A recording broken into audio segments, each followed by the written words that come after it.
ৰাজ্যত পুনৰ সক্ৰিয় হৈ উঠিছে গৰু চুৰি চক্ৰ। শীতৰ সুবিধা বুজি ঢেকিয়াজুলিৰ বালিজান গাঁৱত পুৱতি নিশাই একেদিনাই কেইবা ঘৰতো গৰু চুৰি কৰি উধাও হয় চোৰৰ দল। জানিব পৰা মতে গোধন নিবলৈ ছুইফ্ট ডিজিয়াৰ আৰু বলেৰো আদি বাহন ব্যৱহাৰ কৰি আহিছে চোৰৰ দলটোৱে।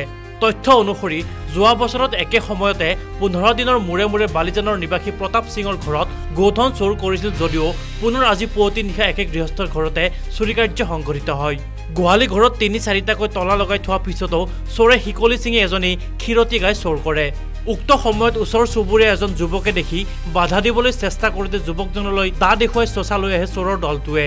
কিন্তু ঘটনা বিষম দেখি যুৱকজনে চিঞৰ বাখৰ কৰাত তাৎক্ষণিকভাৱে গৃহস্থৰ লগতে অন্য চুবুৰীয়া উঠাৰ উমান পাই পলায়ন কৰে চোৰৰ দলটো। আনহাতে পিছত গৃহস্থৰ লগতে চোৰৰ দলটোক ওচৰ চুবুৰীয়াই বহু দূৰলৈ খেদি যায় যদিও ধৰিবলৈ সক্ষম নহয় চোৰৰ দলটোক।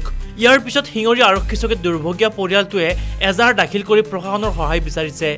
চুৰি কাৰ্যটো হৈ থাকে, হ'লেও পুলিচে বাৰে বাৰে আহি ইয়াত তদন্ত কৰি যায়, তাৰ কোনো একো ফলাফল ৰাইজে নাপায়।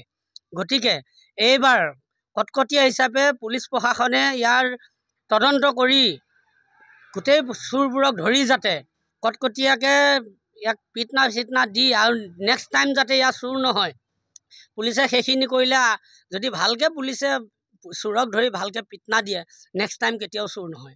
এতিয়া গৰু চুৰটো হৈয়ে আছে। আজিয়ে মই গম পালোঁ, দেখিলোঁ 3 ঘৰত একে ৰাতিতে গৰু চুৰ কৰি লৈ গৈছে। যদি একে ৰাতিতে 3 ঘৰত গৰু চুৰ কৰি লৈ যায়, মানুহ যেতিয়া শুৱে, মানুহ গৰুৰ কাৰণে কি গৰুৰ পঘাডাল ধৰি পিনে ৰখি থাকিব নেকি? ৰাতি মানুহটো শুবই না। আৰু গৰু চোৰক সেইকাৰণে পুলিচ প্ৰশাসনে পেট্ৰলিং পাৰ্টি দি নধৰিলে কোনে ধৰিব?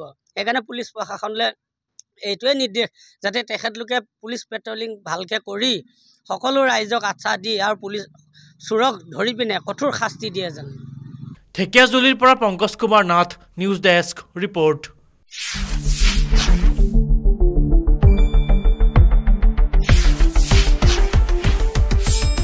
শুদ্ধ আৰু বিস্তৃত বাতৰিৰ বাবে চাই থাকক নিউজ ডেস্ক ৰিপৰ্ট।